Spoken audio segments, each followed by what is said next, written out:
오늘 우리는 군사 역사의 페이지가 새로 쓰인 그 현장으로 들어갑니다. 바로 베네수엘라 독재자 니콜라스 마두로를 체포하기 위해 감행된 확고한 결의 작전입니다.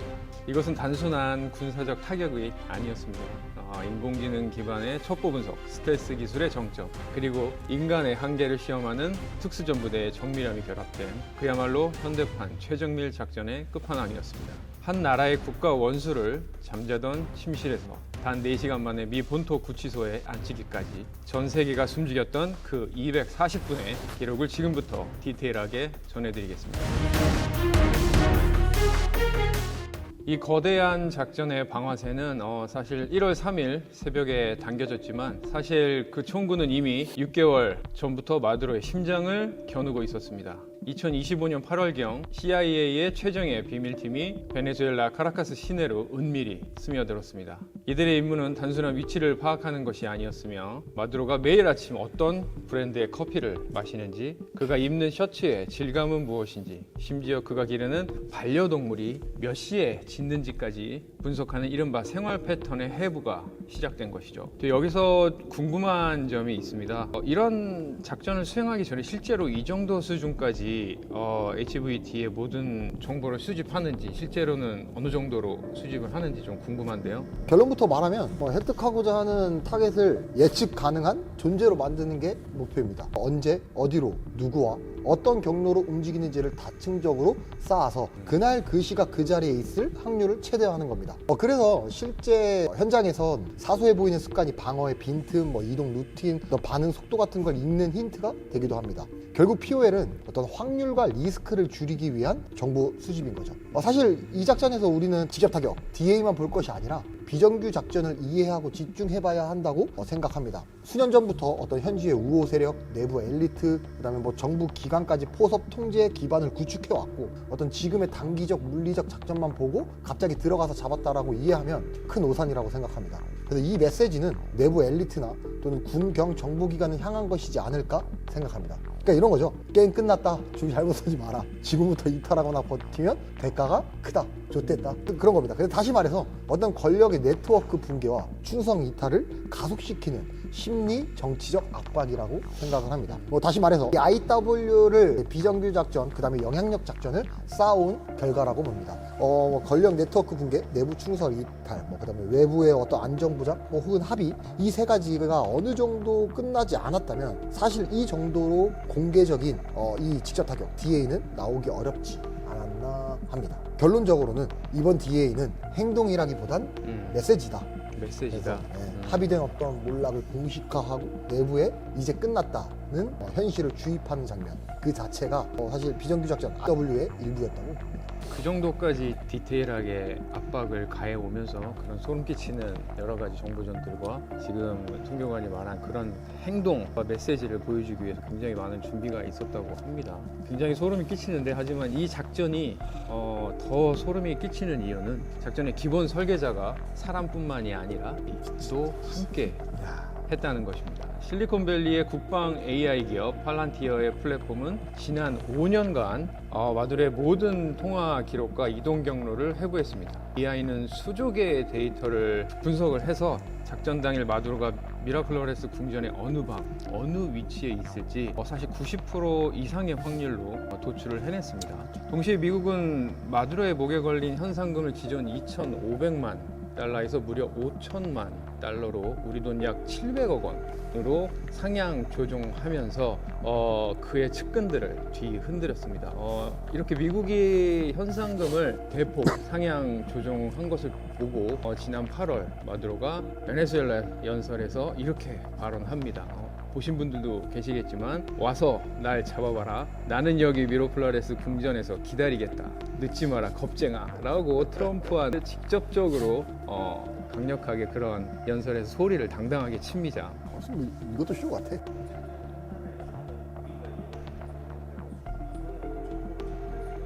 물론이죠. 네, 물론이죠.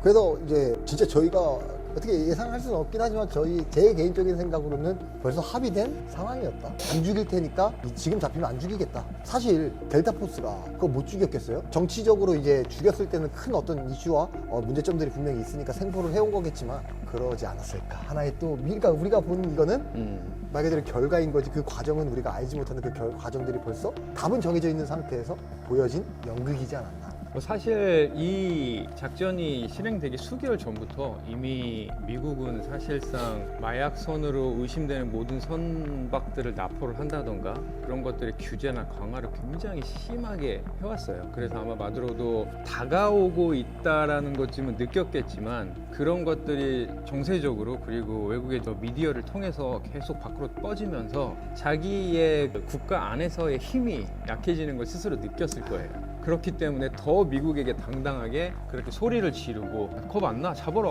와봐 들어와 이렇게 한 거라고 저는 생각이 들어요. 그래서 자기 정권 유지를 위해서 그렇게 좀 큰 소리를 치지 않았나라는 생각이 들고 아마 본인은 알고 있지 않았을까. 사실상 그렇게까지 크게 외부적으로 미국이 많이 압박을 하고 있었던 상황이기 때문에 사실 알고 있었을 수 있다고 저도 그렇게 생각은 합니다. 자, 그래서 본론으로 다시 한번 돌아가 보면 또 하나 우리가 진짜 주목해야 할 소름 돋는 사실이 하나 더 있습니다.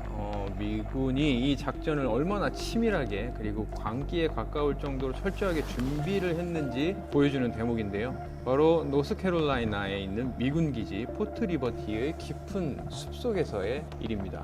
미 특수작전사령부는 작전 수개월 전부터 마두로가 머무는 미라플로레스 궁전과 1대1 사이즈로 똑같은 복제 건물을 건축합니다. 델타포스 대원들은 이 복제 요새 안에서 수천 번의 모의 침투를 반복을 했다고 합니다. 사실 여기서 이제 좀 궁금한 점이 이런 모의 침투 훈련은 중요 작전에서는 뭐 복제 요새를 만든다던가 그렇게 해서 훈련을 항시 하는 걸로 알고 있는데 단순히 이제 그런 1대1 사이즈로 복제 건물을 만들었다고 해서 단순히 구조를 아는 것과 이번처럼 뭐 정말 디테일하게 경첩의 방향부터 뭐 몸으로 익히는 수준의 반복 숙달은 실제 현장에서 대원들한테 어떻게 이제 심리적으로 좀 작용을 하는지 사실 사전 예행 연습은 너무나도 중요합니다. 사전 예행 연습의 사실 이제 핵심은 길을 외우는 것이 아니라 머리를 비우는 겁니다. 그러니까 이게 실전에 들어가면 뇌는 어떤 구조적, 상황적, 어떤 환경적 판단을 동시에 처리해야 합니다. 그때 뭐 문이 안으로 열리나 밖으로 열리나 같은 이런 사소한 판단을 사실 현장에서 하면 그게 바로 속도가 저하되고 또는 실수의 어떤 확률로 이어진다는 거죠. 그렇지. 그래서 반대로 어떤 경첩의 방향, 걸음수, 소리 나는 바닥까지 어떤 환경적, 구조적, 상황적 이런 모든 것들을 몸이 기억하고 있다면 작전팀은 그 여유를 위협 탐지라든가 식별하고 어떤 아군의 디커플레이션 또는 여러 가지 어떤 변수 대응에 쓴다는 겁니다. 그래서 심리적으로는 긴장이 없어지는 게 아니라 긴장 속에서도 판단이 흔들리지 않는 그런 상태를 만드는 거죠. 저 같은 경우에도 제가 기억이 하나 있는 건 포격을 때렸을 때 저는 준비를 했었습니다. 근데 그때 가장 먼저 했던 건 백지 전술인데 가로등에 미터별로 몇 미터가 뭐가 있고 조그마한 그 시설물까지도 다 외웁니다. 그러니까 그 모든 것들은 사전 예행 연습하는 데서 말 그대로 머리를 비우는 작업인 거죠. 그래서 지금 이제 송 교관이 다시 한번 설명을 한번 드린 것처럼 이런 훈련에서는 단순히 이제 흉내만 낸 게 아닙니다. 어두운 복도에서 말씀드린 것처럼 몇 걸음을 걸어야 마두로의 침실 문이 나오는지, 문의 경첩 방향이 어느 방향으로 휘어져 있는지, 심지어 복도 바닥에 어느 지점에서 소리가 나는지까지 요원들의 몸이 기억하게 만들었습니다. 합창의장 댄 케인 장군의 말처럼 이 훈련은 실수를 줄이기 위한 훈련이 아니라 실수라는 단어 자체가 존재할 수 없는 상태를 만들기 위한 준비였다고 합니다. 여기서 실리콘밸리의 AI 기술까지 더해집니다. 요원들은 실제 침투 전에 VR 기기를 쓰고 가상현실 속에서 마두로의 침실을 제 집 안방처럼 누볐다고 합니다.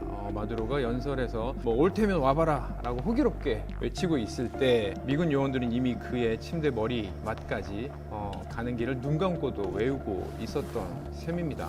그래서 지금 계속 델타 미군 요원들이라고 말씀드렸는데 사실 이 훈련에 주된 인원들은 사실 델타 포스였어요. 그래서 다들 많이들 이제 입에 오르내리고 있는 것 얘기들이 델타 포스는 유령 같은 존재다. 괴물들이다 막 이렇게 자주 이야기를 하는데 실제로 어느 정도 수준에 있는 인물인지, 그렇다면 이 인원들의 선발 기준은 대략 어떤지 좀 궁금해 하실 것 같아요.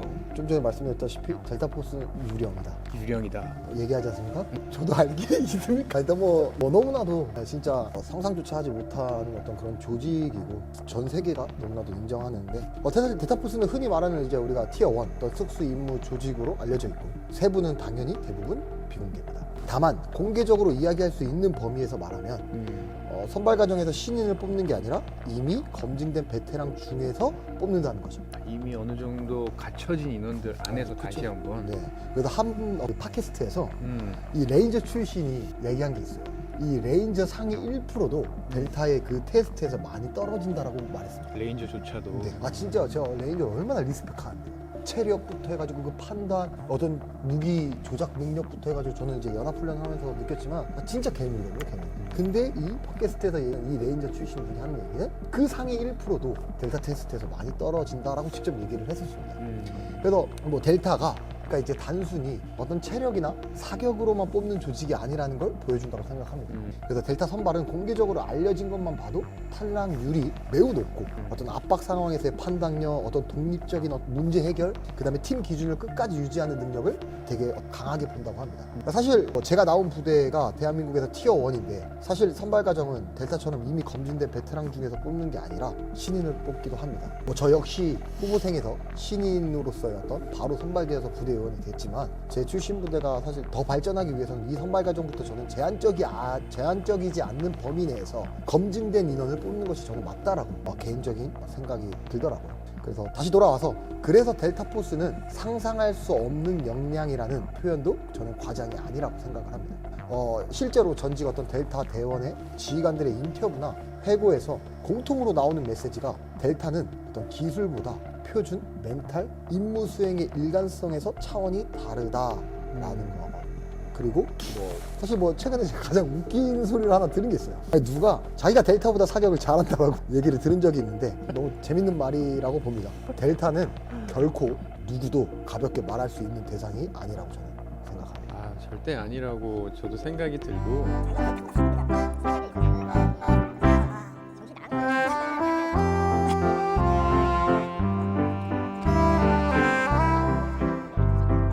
만나는 봤냐고 그래. 만나는 봤냐고 말 같지도 않은 소리 하고 있어. 여기까지.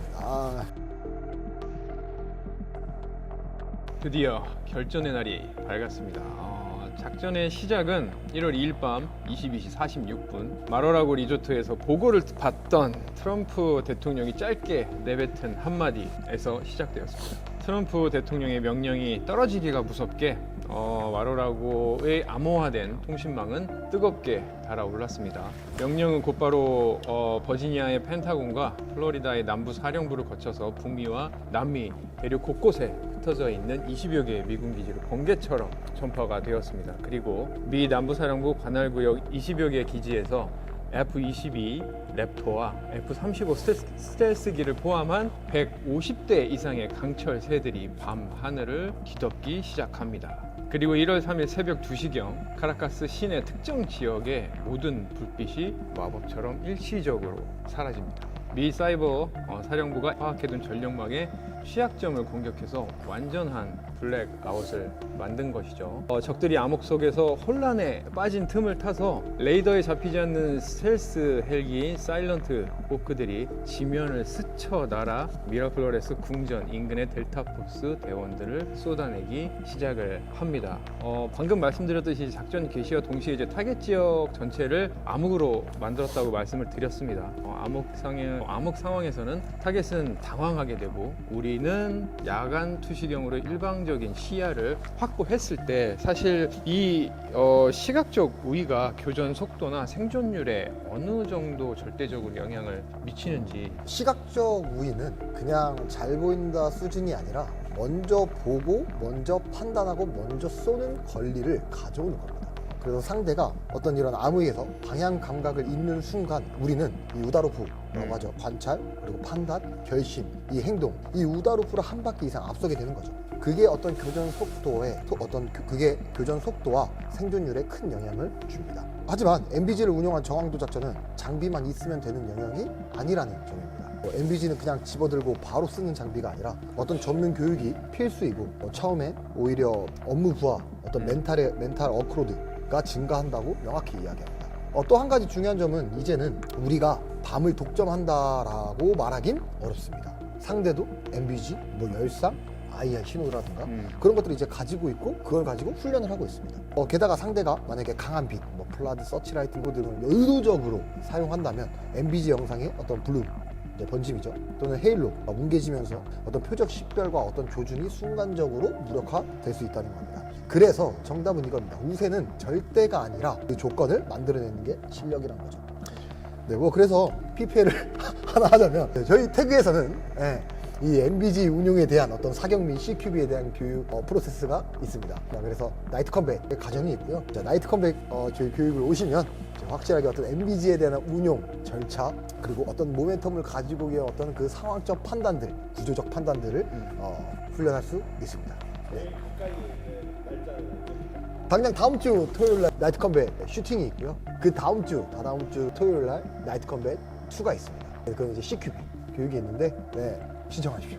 PPL 끝입니다. 이어가시죠. 네, 그래서 MBG에 관련해서 이제 설명을 한번 쭉 해주셨는데 본론으로 돌아오면은 이때 사일런트 호커를 조종한 곳이 바로 160 특수작전 항공연대 나이트 스토커입니다. 사실 이 부대 이름은 좀 익숙하실 거라고 생각합니다. 15년 전 파키스탄 밤을 가르고 들어가서 오사마 빈 라덴을 사살했던 넵튠 스피어 작전을 성공시켰던 바로 그 부대입니다. 당시 스텔스 헬기 기술로 전 세계를 경악하게 했던 그 베테랑 조종사들이 이번에는 베네수엘라의 대통령국 미라플로레스의 지붕 위로 소리 없이 내려앉은 겁니다. 그래서 그들이 이제 조종하는 사일런트 호크는 레이더는 물론 이제 사람의 귀로도 사실상 감지하기 힘든 저주파 소음만을 내뿜으면서 지면을 스치듯이 이제 날아가게 되죠. 그리고 델타 포스 대원들을 정확하게 마두로의 침실 근처와 지하포 입구에 투하를 했고, 이 소리 없는 침투가 있었기에 마두로는 미군이 방 안으로 들어올 때까지도 도대체 무슨 일이 벌어지는지 거의 알지 못했습니다. 델타포스 대원들이 복도를 질주할 때 마두로는 필사적으로 이 요새화된 지하 안전 가옥으로 도망치려고 했습니다. 하지만 미군은 이미 그가 어디로 움직일지 알고 있었죠. 육중한 그 철문, 벙커의 철문이 닫히기 바로 몇 초 전 델타포스가 진입을 했고 마두로와 그의 부인 실리아 플로레스는 그 자리에서 제압이 되게 됩니다. 그리고 요원이 통신기에 대고 속삭입니다. 잭팟. 곧장 이 상황은 백악관 상황실로 전달되게 됩니다. 하지만 여기서 탈출 과정은 사투가 있었습니다. 베네수엘라 근위대 거센 반격에 미군 헬기 한 대가 피격이 돼서 기체가 흔들렸고, 하지만 누구겠습니까? 나이트 스토커 조종사들은 사투 끝에 그 기체를 무사히 뛰어 올렸고 결국 40여 명이 넘는 적군의 시신을 뒤로 한 채 카리브해의 이오지마 함을 향해 날아오르게 됩니다. 사실 지금 방금 말씀드렸듯이 꽤 교전이 있었다고 분명히 그쪽 미디어에서도 얘기를 했단 말이에요. 그러면 작전 중에 미국 요원은 마두로가 믿었던 그 쿠바 정예 요원들과 교전이 있었습니다. 작전 현장에서 이제 말이 통하지 않는 외국 정예군들과 마주쳤을 때 일반적인 현재 군대를 상대할 때보다 전술적으로 어떤 면을 조금 더 경계를 해야 되는지. 델타 기준이어야 될 겁니까? 제 기준이어야 됩니까? 지금 제 개인적인 생각은 델타는 포함이 안 될 수도 있습니다. 근데 이제 사실 훈련된 어떤 이 정예 요원들과 맞붙을 때 가장 위험한 건 상대가 당황할 거라는 어떤 기대라고 생각합니다. 그러니까 저희가 이제는 이런 훈련이 반드시 필요합니다. 처음에 9.11 테러가 일어나서 단순히 우리가 훈련되지 않았던 어떤 그런 적들을 물리쳤던 그 시대와 다르게 지금은 적들도 훈련하고 있고, 아까도 말씀드렸다시피 모든 어떤 그런 야간에 필요한 필수 조건적인 어떤 그런 장비들도 가지고 훈련을 하고 있다는 거죠. 그렇기 때문에 우리는 이제 더 훈련이 필요한 거고요. 사실 기습과 어떤 모멘텀으로 이어질 거라고 우리는 믿고 있는데, 그걸 믿고 움직이는데, 상대가 흔들리지 않으면 오히려 평소에 숙달한 절차가 무너지거나 생략되면서 스스로 빈틈을 만들 수 있기 때문이라고 생각해요. 그래서 가장 위험한 건 상대가 당황할 거라는 기대라고 생각합니다. 그래서 훈련된 정예위원은 어떤 이제 일반적인 인원보다는 당연히 보통 반응이 빠르고, 교전 중에도 통제가 유지되고, 어떤 유인이라든가 또는 진짜 역매복 같은 역전술을 쓸 수 있습니다. 그래서 전술적으로는 속도만 올리는 게 답이 아니라 확인, 식별, 디커플리션을 더 강하게 걸어야 하고, 특히 이제 우발적인 어떤 상황에 대한 대처 및 처리 능력을 키워야 합니다. 그래서 한마디로 상대 실력이 올라가면 우리도 템포만이 아니라 어떤 절차나 이런 모든 것들의 품질을 같이 올려야 한다는 거죠. 그렇습니다. 사실 방금 이제 송교관도 얘기를 했지만 그 윗동네 군인들도 이번 러우 전쟁을 통해서 소규모 인원들이나 대규모 인원들이 사실 굉장히 많은 지식들을 습득을 하고 있고, 그 안에서도 장교를 주축으로 해서 소규모 부대는 상당히 정예화가 네. 되어가고 있단 말이에요. 그러니까 이거는 우리나라 군, 그리고 그 군을 지휘하는 지휘관들이 정말로 경각심을 가져야 하는 게 뭐냐면, 안 그래도 저희가 이번에 이제 마음께 해가지고 진짜 실제로 우크라이나에서 작전을 뛴 인원들이 정말 우리 도와주겠다고 와가지고 이렇게 각 부대와 또는 이렇게 교육을 진행했었지 않습니까? 맞습니다. 네. 근데 그때 이제 안 그래도 저희 에릭 코치님이 통역을 해줬고, 그때 한 말이 있지 않습니까? 사실 그 분들이 와서 이제 교육을 하면서 가장 강조했던, 여러 번 계속 강조했던 것들이, 내가 지금 여러분들에게 말했던 모든 내용은 이미 북한군은 모두 알고 있다.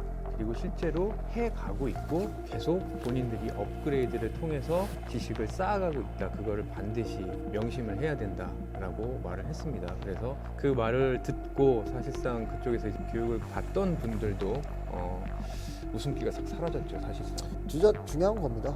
사실 이제 뭐 우리가 보는 그 북한이 뭐 잘 못 먹고 뭐 체력적으로 약하고 일단 진짜 이제 잡소리 다 치우고, 그렇죠. 우리보다 많은 경험을 가지고 있고 훈련이 되고 말 그대로 정예의 요원입니다. 그 조용의 요원을 우리가 말 그대로 싸우려고 했을 때 어떻게 싸워서 이길 건지 앞으로도 해야죠. 반드시 그거를 경각심을 갖고 훈련을 하고 해야 된다는 거죠.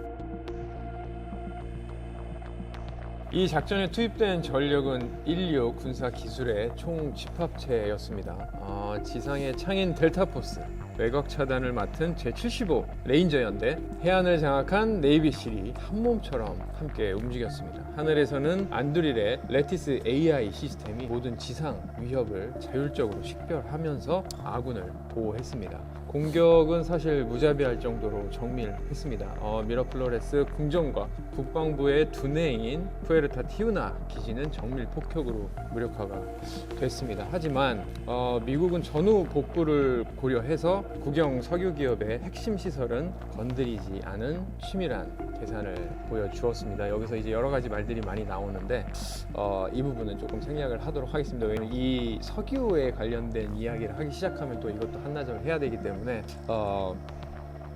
다시 본론으로 돌아오면 이 작전의 대가는 사실 상당히 혹독했습니다. 마두로 정권의 젖줄이었던 약 44조 원 규모의 마약 및 불법 거래 네트워크가 단숨에 마비가 되었습니다. 그리고 베네수엘라 측 정예병 40여 명이 사망하는 동안 미국은 전사자 0명이라는 경이로운 성적을 거두었습니다. 사실 정확하게 말씀을 드리면 미국 군의 부상자는 2명이 있었다고 해요. 그래서 이게 이제 단순한 군사 작전을 넘어서 한 나라를 이제 거대한 카르텔로 만들었던 범죄 조직에게 보내는 가장 비싼 정의의 영수증이 아니었나라는 생각을 합니다.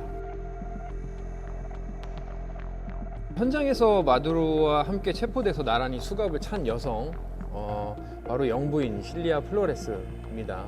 이 사람은 단순히 이제 대통령의 부인이라 영부인이라 함께 잡혀간 게 아닙니다. 이 부분은 이제 정확하게 말씀을 좀 드려야 될 것 같은데, 미 법무부와 DEA의 공소장에 따르면 그녀는 마두로 정권의 실질적인 자금줄이자 범죄 조직의 브레인이었다고 합니다. 해외 외신들이 주목하는 핵심은 바로 태양의 카르텔입니다. 이 카르텔은 베네수엘라군 고위 장성들이 주축이 된 마약 카르텔인데, 실리아 플로레스는 이 군부와 마약 밀매업자들 사이를 조율하는 여왕 역할을 했습니다. 그래서 그녀의 별명은 첫 번째 투사였지만 실상은 정권의 사법적 방패막이었습니다. 이미 2017년 그녀의 친족가 2명이 미국 공항에서 약 800kg의 코카인을 밀매하려고 하다가 체포돼서 징역 18년형을 받는 나르코 조카 사건은 전 세계를 사실 굉장히 경악하게 만들었죠.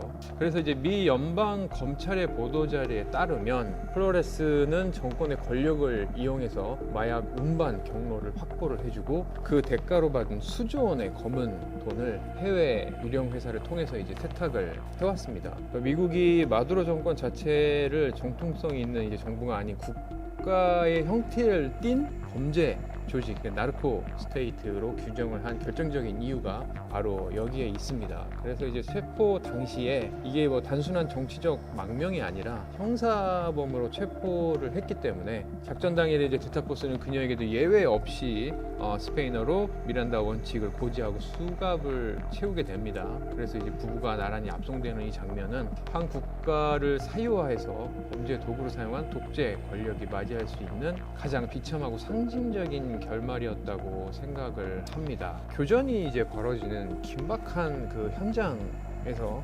VAT나 제압을 한 직후에 미란다 원칙을 낭독한다는 게 엄청난 이제 훈련을 통해서 사실 평정심이 좀 필요해 보인다고 생각하는데, 혹시 이제 현역 시절에 훈련을 받을 때 이렇게 사법적 절차까지 동시에 수행하는 훈련을 좀 병행을 했는지, 이게 또 어떻게 보면 이제 대원들한테 또 다른 영역에 큰 스트레스로 좀 작용을 했는지 좀 궁금하거든요. 여기서 중요한 부분이 하나 있어요. 이게 체포 제압과 이 신문은 다른 단계입니다. 그래서 이 미란다 고지는 보통 어떤 구금 상태에서 신문을 시작하기 전에 핵심이 되고, 그래서 실제로 현장 교정 중에 어떤 낭독한다기보다 어떤 안전 확보 이후에 그리고 인계 과정에서 진행되는 경우가 사실 많습니다.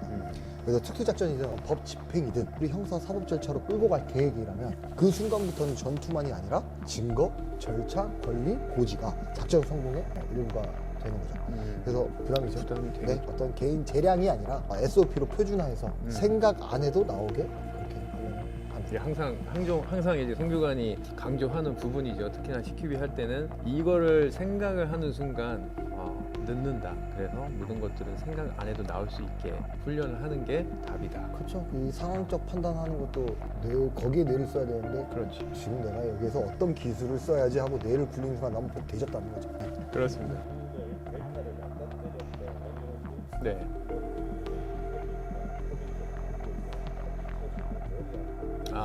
네. 외신 기사들이나 이런 것들의 이제 팩트 체크를 위해서 보기는 했습니다. 굉장히 많이 찾아봤는데, 사실 이거는 커뮤니티에 미군이 항상 특정한 특수 작전을 펼치고 난 후에 나오는 후담으로 믿거나 말거나 이 얘기들이 상당히 많이 항상 나옵니다. 근데 이제 여기서 방금 말씀하셨던 거는 침묵의 암살자라고 하는 고출용 마이크로파입니다. 이제 HPM이라고 하는데, 조금 말씀을 드리면 이제 작전 당시에 카라카스 시내 전력망이 마비된 게 이제 단순한 해킹뿐만이 아니라 고출용 마이크로파 무기가 동원됐기 때문이라는 말들이 이제 상당히 많이 나오고 있고, 방금 말씀하셨던 이제 진입 전에 이제 무력화 단계에서 미군은 이제 미사일이나 폭탄 대신 전자장비만 골라 태워버리는 챔프라는 비살상 전자파 무기를 사용했을 수도 있습니다. 이 챔프라는 게 도대체 이제 뭐냐? 일단 이게 이름이 상당히 긴데 한번 제가 읽어드리면 Counter Electronics High Powered Microwave Advanced Missile 이라고 하는 챔프입니다. 그래서 이게 굉장히 길고 약간 느낌이 울트라 하이 파워 뭐 캡처 뭐 좋은 건 다 갖다 붙인 뭐 그런 느낌이기는 한데, 사실 이제 이 무기는 마두로 벙커 주변에 있는 통신 장비, 뭐 레이더, 그리고 이제 근위대 무지연기들까지 순식간에 이제 고철로 만들 수 있는 그런 무기 체계라고 합니다. 지금 말씀드린 챔프는 사실 어떤 미사일 개념이에요.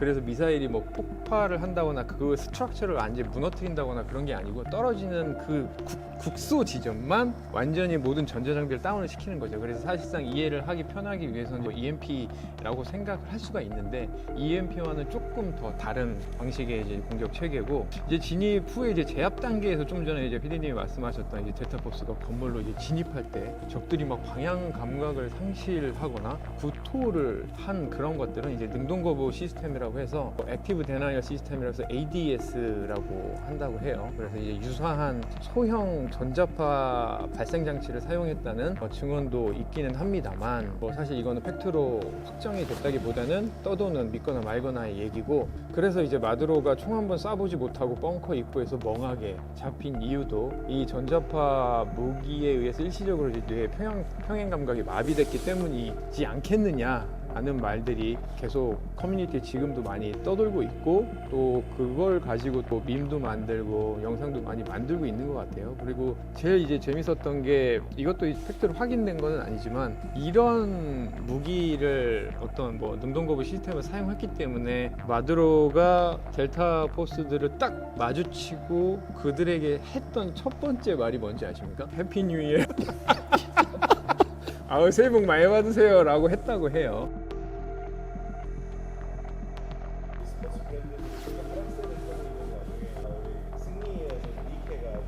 이제 정확하게 좀 말씀드리면, 평소에 이제 반미를 외치면서 미국의 모든 것을 부정하던 이 독재자가 정작 잡혀가는 순간에는 미국의 자본주의의 상징인 나이키를 입고 있었죠. 이건 사실은 뭐 우연하게 일어난 일은 아닙니다. 미 연방 수사국 FBI하고 DEA 이제 압송 규정에 따르면 사실 체포된 이제 고위험 인물들은 뭐 자해도 할 수 있고, 그리고 뭐 은닉 무기를 사용을 할 수 있기 때문에 이것을 이제 방지하기 위해서 원래 입던 옷을 싹 다 벗긴다고 합니다. 싹 다 벗기고 미군이 이제 제공한 안전한 의복으로 이제 갈아 입히는 게 규정이고, 이때 미군이 사실 제가 생각했을 때는 이것도 팩트는 아닙니다. 하지만 의도적으로 이제 나이키 브랜드의 스포츠웨어를 선택했을 수도 있다라고 생각이 들어요. 왜냐하면 미국을 저주하던 독재자한테 미국의 로고가 박힌, 브랜드가 박힌 그 저지를 입혀서 전 세계의 앞에 세움으로써 결국 당신은 미국의 통제하에 있다라는 시각적 굴욕을 선사한 어떤 고도의 심리전이라고도 볼 수 있다고 생각이 합니다. 그래서 뭐 후담으로는 이 사건 이후에 저지의 품절 상태가 막 난리가 나고 중고가가 막 엄청나게 막 올라가서 없어서 못 샀다는, 다음 저희 시나리오 훈련도 나이키 저지 빈트 한 거는 회색으로. 그래서 이제 240분 이 바꾼 새로운 질서의 시작이 탄생을 하게 됩니다. 하지만 이건 여기서 이제 끝이 아니라 새로운 혼돈과 질서의 시작이라고 생각을 합니다. 작전 직후에 트럼프 대통령은 소셜 미디어를 통해서 상당히 초췌한 모습의 마두로가 수갑을 찬 채로 이제 앉아 있는 사진을 공개를 합니다. 그래서 이 사진 한 장은 전 세계 이제 독재자들한테 그 어떤 경고보다 강력한 공포를 심어주게 됩니다. 외신들은 뭐 이것을 두고 이제 먼지 쌓인 국제법이 실리콘밸리의 AY와 만나 실제 화력으로 집행된 순간이다라고 평가를 했습니다. 그래서 이제 현재 마두로는 뉴욕 브루클린의 메트로폴리탄 구치소 일명 MDC 독방에 수감되어 있습니다. 이곳은 이제 과거에 뭐 아실 만한 분들은 다 아시는 멕시코의 마약왕이죠. 엘차포가 수감되었던 곳으로 탈출이 뭐 거의 뭐 절대적으로 이제 불가능한 곳이라고 합니다. 그래서 이제 그는 이제 대통령이 아닌 마약 테러리스트로서 수십 건의 살인 교사와 수천 톤의 코카인 밀매 혐의로 법정에 서게 될 것이고, 사실 이제 지난 1월 5일 월요일 오전에 뉴욕에 있는 이제 남부 연방 법원에 처음으로 모습을 드러냈습니다. 판사가 마두로에게 이제 적용된 혐의, 뭐 마약 테러, 무기 밀매, 코카인 50톤, 유익 공모 등등등을 공식적으로 이제 낭독을 했고요. 그리고 이제 예상대로 마두로는 스페인어 통역사를 통해서 자신의 혐의를 전면 부인하면서 무죄를 주장하고 있습니다. 오늘 우리가 살펴본 이 작전은 단순한 독재자 한 명을 잡아서 넣는 것을 넘어서, 사실 아까 성교관이 얘기했듯이 전 세계 독재자들한테 당신이 어디에 있든 우리는 찾아낼 수 있다 라는 공포를 심어 주었습니다. 그렇다면 이제 이런 보이지 않는 곳에서의 적의 심장을 겨누고 있다는 이제 티어 1급의 군 역량, 그리고 특수부대의 이제 존재 자체의 억제력이 현대 안보에서 얼마나 큰 비중을 차지하는지. 크죠. 근데 억제력은 이 결국 상대가 계산을 바꾸게 만드는 힘인데, 티어 1은 그 중에서도 보이지 않는 어떤 비용을 상대 머릿속에 심는 역할을 합니다. 다만 억제는 이 특수부대뿐만이 되는 게 아니라 정보, 외교, 어떤 경제, 재래식 전력이 같이 가야 완성된다고 생각합니다. 그래서 티어 1의 장점은 정밀하고 제한된 옵션을 제공한다는 거죠. 그래서 전면전 없이도 원하면 할 수 있다는 신호를 주는 거니까요. 그래서 현대 안보에서 비중이 크고 실제로 SOF에 대한 수요가 억제 목적으로 계속 늘어났다는 게 미 의회 어떤 제출 자료에도 나오더라고요. 맞습니다. 그래서 이제 실제로 저도 이번 작전 데이터를 좀 많이 찾아보니까 최근에 미 의회에 제출된 이 특수작전 사령부 보고서에 아주 흥미로운 수치가 있었습니다. 그래서 최근 2, 3년 사이에 미군 특수부대 전 세계 위기 대응 임무는 170% 정도로 폭증을 했고, 특히 이제 성교관이 이야기한 이제 억제 목적의 임무의 비중이 무려 35%가 늘어났다고 합니다. 그래서 이걸 보면 미국도 사실 전면전의 위협을 피하면서 적의 도발을 사전에 꺾어놓는 이른바 이제 비대칭 전략 옵션으로 특수부대를 가장 신뢰하고 있다는 증거가 좀 될 수 있겠죠. 그리고 이제 마두로 입장에서는 자신이 설마 미국이 오겠어? 라고 계산했던 그 빈틈을 미국이 정확하게 파고든 셈입니다. 어떤 심리적 압박을 주는 거죠. 우리는 이번에도 마찬가지. 사실 명분이 있지만 사실 실리도 따로 있을 수도 있겠지만, 미국이 마두로를 잡는 이걸 되게 SNS나 이런 걸로 공식화로 발표하면서 그 외에 이제 아까도 얘기했던 대로 경고하는 거죠. 네. 야, 우리는 이런 능력 가지고 있고 이런 특수부대 있어. 그러니까 니네 조심해. 눈 거슬려. 진짜 니네 좆된다. 이런 경고 메시지의 어떤 이제 심리적 압박인 거죠. 근데 그게 이제 특수부대로 인해서 우리는 이런 정말 티어 1급의 특수부대를 보유하고 있고, 이 보유함에 따라서 우리는 언제든지 이런 작전을 실행할 수 있다. 많이들 요즘에 쓰는 이제 파포라고 돼 있잖아요. Fuck around and find out이거든요. 똑같이 굴면 찾아간다. 똑같이 굴면 뒤지는 거야. 그래서 이제 오늘 저희가 준비한 말씀드렸던 240분의 대장정은 여기서 마무리가 됩니다. 여러분의 생각을 댓글로 자유롭게 남겨주시면 좋겠고요. 저희는 여기서 인사를 드리도록 하겠습니다. 감사합니다.